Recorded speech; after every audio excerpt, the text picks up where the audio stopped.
আসসালামু আলাইকুম ওয়া রাহমাতুল্লাহ। প্রিয় দর্শক, কাজের ফাঁকে ফাঁকে করা যায় এমন কিছু আমল সম্পর্কে আজকের ভিডিওতে আমি আপনাদেরকে জানাবো ইনশাআল্লাহ। আমলগুলো এতই ছোট যে আপনি কাজের ফাঁকে ফাঁকে অবসর সময়ে, রাস্তা দিয়ে চলার সময় অর্থাৎ খুবই অল্প সময়ে এই আমলগুলো করতে পারবেন। আমলগুলো খুবই ছোট কিন্তু এর ফজিলত অনেক অনেক বেশি। কাজের ফাঁকে কিংবা অবসর সময়ে মানুষ কত কাজই না করে থাকে। কেউ গান শোনে, কেউ নাটক, সিনেমা কিংবা মুভি দেখে সময় অতিবাহিত করে। কিন্তু এই অবসর সময় কিংবা কাজের ফাঁকে ছোট ছোট অনেক দোয়া ও জিকির আছে যা পরেও মানুষ প্রশান্তি পেতে পারে। আর এসব জিকির ও দোয়ার ফজিলত, মর্যাদা এবং সওয়াবও অনেক অনেক বেশি। সুপ্রিয় দর্শক, বান্দার প্রতিটি আমল আল্লাহর কাছে অনেক দামি। ছোট ছোট আমলও কিয়ামতের দিন বিপুল সওয়াবে পরিণত হবে। তাই ছোট বড় কোনো আমল ও সৎ কাজকে অবহেলা করা উচিত নয়। তাহলে চলুন এক এক প্রত্যেকটি দোয়া ও জিকিরের কথা আপনাদের সামনে তুলে ধরি। প্রিয় দর্শক, কাজের ফাঁকে ফাঁকে অবসর সময় আপনি করতে পারবেন আজকের ভিডিওতে এমন 10টি জিকিরের মধ্যে সর্বপ্রথম জিকিরটি হলো আল্লাহুম্মা ইন্নী আসআলুকাল আফিয়া ফিদ দুনিয়া ওয়াল আখিরা। অর্থ হলো, হে আল্লাহ, তোমার কাছে আমি দুনিয়া ও আখিরাতের নিরাপত্তা ও সুস্থতা কামনা করছি। সুবহানাল্লাহ। প্রিয় দর্শক, দেখুন কত সুন্দর একটি জিকির। আল্লাহুম্মা ইন্নী আসআলুকাল আফিয়া ফিদ দুনিয়া ওয়াল আখিরা। হে আল্লাহ, তোমার কাছে আমি দুনিয়া ও আখিরাতের নিরাপত্তা ও সুস্থতা কামনা করছি। সুবহানাল্লাহ।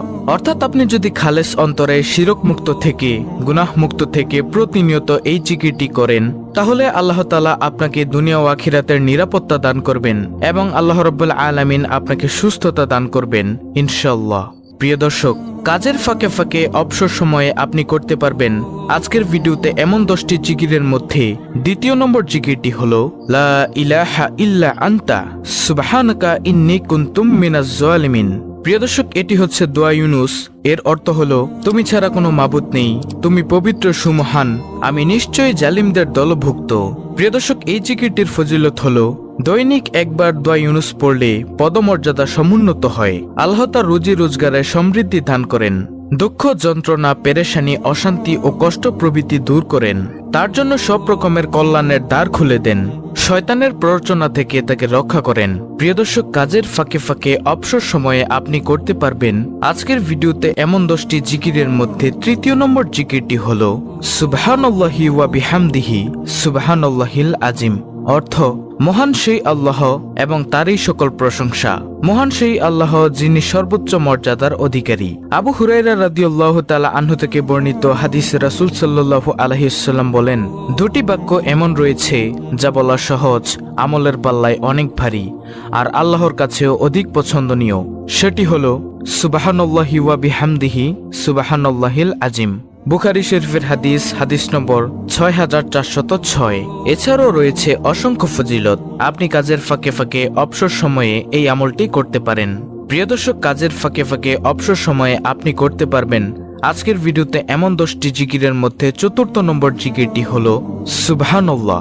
হযরত সাদ ইবনে আবি ওয়াক্কাস রাদিয়াল্লাহু তাআলা আনহু বলেন, আমরা রাসূলুল্লাহ সাল্লাল্লাহু আলাইহি ওয়াসাল্লামের নিকট ছিলাম। তিনি বললেন, তোমাদের কোনো ব্যক্তি প্রত্যেক দিন 1000 নেকি অর্জন করতে সক্ষম কি? তন্মধ্যে একজন বললেন, আমাদের মধ্যে কোনো ব্যক্তি কিভাবে 1000 নেকি অর্জন করবে?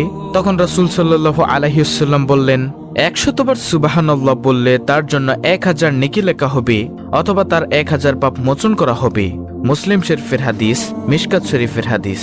এছাড়াও রয়েছে অসংখ্য ফজিলত। প্রিয় দর্শক, কাজের ফাঁকে ফাঁকে অবসর সময় আপনি করতে পারবেন আজকের ভিডিওতে এমন 10টি জিকিরের মধ্যে পঞ্চম নম্বর জিকিরটি হলো আলহামদুলিল্লাহ। আলহামদুলিল্লাহ শব্দের অর্থ সমস্ত প্রশংসা মহান আল্লাহর জন্য। যে কোনো উত্তম, আনন্দময় ও শুভ খবরে ভালো কিছুর জন্য এটি বলা হয়ে থাকে। পছন্দনীয় কিছু দেখলে বা শুনলে আলহামদুলিল্লাহ বলতে হয়। হাদিসে আছে, আল্লাহর মহত্ব বর্ণনা ও প্রশংসার জন্য আলহামদুলিল্লাহর চেয়ে উত্তম বাক্য আর নেই। তিরমিজি শরীফ। আলহামদুলিল্লাহ নেকির পাল্লাকে ভারী করে দেয়। এছাড়াও রয়েছে অসংখ্য ফজিলত। দর্শক, কাজের ফাঁকে ফাঁকে অবসর সময়ে আপনি করতে পারবেন আজকের ভিডিওতে এমন 10টি জিকিরের মধ্যে ষষ্ঠ নম্বর জিকিরটি হলো লা ইলাহা ইল্লাল্লাহ। লা ইলাহা ইল্লাল্লাহ এর অর্থ হলো, আল্লাহ ছাড়া কোনো সত্য মাবুদ বা উপাস্য নেই। এটি হচ্ছে ইসলামের চূড়ান্ত কালেমা, মানব জীবনের পরম বাক্য। এই মহামূল্যবান বাণীর রয়েছে বিশেষ মর্যাদা এবং এর সাথে সম্পর্ক রয়েছে বিভিন্ন হুকুম আহকামের। প্রিয় দর্শক, 1 মিনিটে আপনি লা ইলাহা ইল্লাল্লাহ প্রায় 50 বার পড়তে পারেন। এটি সর্বশ্রেষ্ঠ বাক্য ও তাওহীদের বাণী। যে ব্যক্তির শেষ বাক্য হবে লা ইলাহা ইল্লাল্লাহ, তিনি জান্নাতে প্রবেশ করবেন। এছাড়াও এর ফজিলত ও মর্যাদার ব্যাপারে আরো অনেক বর্ণনা রয়েছে, যা বলতে গেলে ভিডিও আরো বড় হয়ে যাবে। তাহলে গেল 6 নম্বর আমল, অর্থাৎ লা ইলাহা ইল্লাল্লাহ জিকির করা। দর্শক, কাজের ফাঁকে ফাঁকে অবসর সময় আপনি করতে পারবেন আজকের ভিডিওতে এমন 10টি জিকিরের মধ্যে 7ম নম্বর জিকিরটি হলো আল্লাহু আকবার। আল্লাহু আকবার শব্দের অর্থ হলো আল্লাহ তাআলা সবকিছুর চেয়ে বড় এবং মহান। আল্লাহু আকবার শব্দটি মুমিনের ঈমানের দৃঢ়তা বৃদ্ধি করে, মনের ভিতর থেকে ভয়ভীতি দূর করে। মুমিনের জীবনের শুরু থেকে শেষ পর্যন্ত আল্লাহু আকবার এর প্রভাব তাকে আলোকিত করে রাখে। এছাড়াও আল্লাহু আকবার এর রয়েছে অসংখ্য ফজিলত, যার ফজিলত এক ভিডিওতে বলে শেষ করা যাবে না। প্রিয় দর্শক, কাজের ফাঁকে ফাঁকে অবসর সময় আপনি করতে পারবেন আজকের ভিডিওতে এমন 10টি জিকিরের মধ্যে 8ম নম্বর জিকিরটি হলো লা হাওলা ওয়ালা কুওয়াতা ইল্লা বিল্লাহ। এর অর্থ হলো আল্লাহ ছাড়া কোনো ভরসা নেই, কোনো ক্ষমতা বা শক্তি নেই। অর্থাৎ মানুষের ব্যক্তিগত শক্তি, সামর্থ্য, ক্ষমতা ও সাহস যত বেশি থাকুক না কেন, আল্লাহ তাআলা তৌফিক না দিলে তা কোনো ধরনের উপকারে আসবে না। এবং আল্লাহর সত্তা সবকিছুর ঊর্ধ্বে, সব শক্তিধর বস্তু আল্লাহর সামনে একেবারে তুচ্ছ ও ছোট। এটি একটি গুরুত্বপূর্ণ বাক্য। এর ফজিলত ও সওয়াব অনেক বেশি। যখন মানুষ নিজস্ব ক্ষমতার বাইরে কোনো পরিস্থিতি ও কাজের মুখোমুখি হয় যা সম্পাদন করা তার উপর কষ্টসাধ্য হয়ে পড়ে, তখন এই বাক্যটি পড়তে হয়। এছাড়া শয়তানের কোনো প্রতারণা ও আক্রমণ থেকে বাঁচার জন্য এই দোয়াটি পড়তে হয়, অর্থাৎ লা হাওলা ওয়ালা কুওয়াতা ইল্লা বিল্লাহ। আমলটি করার ব্যাপারে হাদিসে অনেক বর্ণনা এসেছে। আবু মুসা আশআরী রাদিয়াল্লাহু তাআলা আনহু বর্ণনা করেন, রাসূল সাল্লাল্লাহু আলাইহি ওয়াসাল্লাম একবার আমাকে বললেন, তোমাকে জান্নাতের অন্যতম ধনভাণ্ডারের কথা কি বলে দিব? আমি বললাম, অবশ্যই বলে দিন হে আল্লাহর রাসূল সাল্লাল্লাহু আলাইহি ওয়াসাল্লাম। তিনি বললেন, লা হাওলা ওয়ালা কুওয়াতা ইল্লা বিল্লাহ। হাজিম ইবনে হারমালা রাদিয়াল্লাহু তাআলা আনহু বলেন, আমি নবী সাল্লাল্লাহু আলাইহি ওয়াসাল্লামের নিকট দিয়ে যাচ্ছিলাম। তিনি আমাকে বলেন, হে হাজিম, তুমি অধিক সংখ্যায় লা হাওলা ওয়ালা কুওয়াতা ইল্লা বিল্লাহ বাক্যটি পড়ো, কেননা তা হলো জান্নাতের গুপ্তধন। তো এটি গেল 8ম নম্বর জিকির। তারপরে প্রিয় দর্শক, কাজের ফাঁকে ফাঁকে অবসর সময়ে আপনি করতে পারবেন আজকের ভিডিওতে এমন 10টি জিকিরের মধ্যে 9ম নম্বর আমলটি হলো আস্তাগফিরুল্লাহ পাঠ করা। আস্তাগফিরুল্লাহ এর অর্থ হচ্ছে আমি আল্লাহর কাছে ক্ষমা প্রার্থনা করছি। কোনো খারাপ কাজ করে পরবর্তীতে অনুতপ্ত হলে এই দোয়াটি পাঠ করা হয়। আস্তাগফিরুল্লাহ এর প্রধান ফজিলত হচ্ছে আল্লাহ তাআলার কাছে ক্ষমা পাওয়া। আমাদের প্রিয় নবী হযরত মুহাম্মদ সাল্লাল্লাহু আলাইহি ওয়াসাল্লাম তাদের জন্য সুসংবাদ দিয়েছেন, যাদের আমলনামায় অধিক ইস্তেগফার পাওয়া যাবে। প্রতিদিন আস্তাগফিরুল্লাহ পাঠ করা নবীজি সাল্লাল্লাহু আলাইহি ওয়াসাল্লামের সুন্নতের অনুসরণ, কারণ নবীজি সাল্লাল্লাহু আলাইহি ওয়াসাল্লাম দৈনিক কমপক্ষে 70 বার ইস্তেগফার পাঠ করতেন। তাহলে গেল 9ম নম্বর জিকির, অর্থাৎ আস্তাগফিরুল্লাহ ইস্তেগফার পাঠ করা।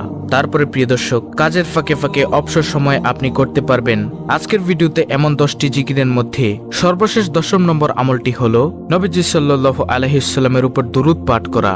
সেটা হতে পারে দুরুদে ইব্রাহিম, যেটা আমরা নামাজের মধ্যে পাঠ করে থাকি, অথবা সবচেয়ে ছোট দুরুদ সাল্লাল্লাহু আলাইহি ওয়াসাল্লাম। আপনি যদি দুরুদে ইব্রাহিম পড়তে না পারেন, তাহলে আপনি পাঠ করুন সাল্লাল্লাহু আলাইহি ওয়াসাল্লাম, সাল্লাল্লাহু আলাইহি ওয়াসাল্লাম, সাল্লাল্লাহু আলাইহি ওয়াসাল্লাম। তাহলেও আপনার দুরুদ আদায় হয়ে যাবে ইনশাআল্লাহ। দুরুদ পাঠের ফজিলত হলো, একবার দুরুদ পাঠ করলে আল্লাহ তাআলা 10টি রহমত নাজিল করেন। এ সম্পর্কে আবু হুরায়রা রাদিয়াল্লাহু তাআলা আনহু থেকে বর্ণিত, রাসূল সাল্লাল্লাহু আলাইহি ওয়াসাল্লাম বলেছেন, যে ব্যক্তি আমার প্রতি একবার দুরুদ পাঠ করে, আল্লাহ তাআলা তার প্রতি 10টি রহমত বর্ষণ করেন, তার 10টি গুনাহ ক্ষমা করে দেন এবং তার মর্যাদা 10 ধাপ বৃদ্ধি করে দেন। প্রিয় দর্শক, কাজের ফাঁকে ফাঁকে অবসর সময় আপনি করতে পারবেন এমন 10টি দোয়া ও জিকির। সংক্ষেপে আমি আপনাদেরকে আবার বলে দিচ্ছি। নম্বর 1, আল্লাহুম্মা ইন্নী আসআলুকাল আফিয়া ফিদ দুনিয়া ওয়াল আখিরা।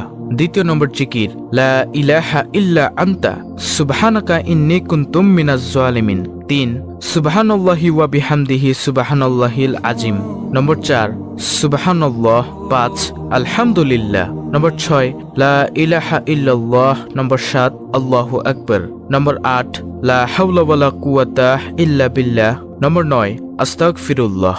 সর্বশেষ 10 নম্বর আমল, নবীজি সাল্লাল্লাহু আলাইহি সাল্লামের উপর দুরূদ পাঠ করা, যে কোনো দুরূদ। এগুলো আপনি কাজের ফাঁকে ফাঁকে, অবসর সময়, রাস্তা দিয়ে চলার সময় পাঠ করতে পারেন।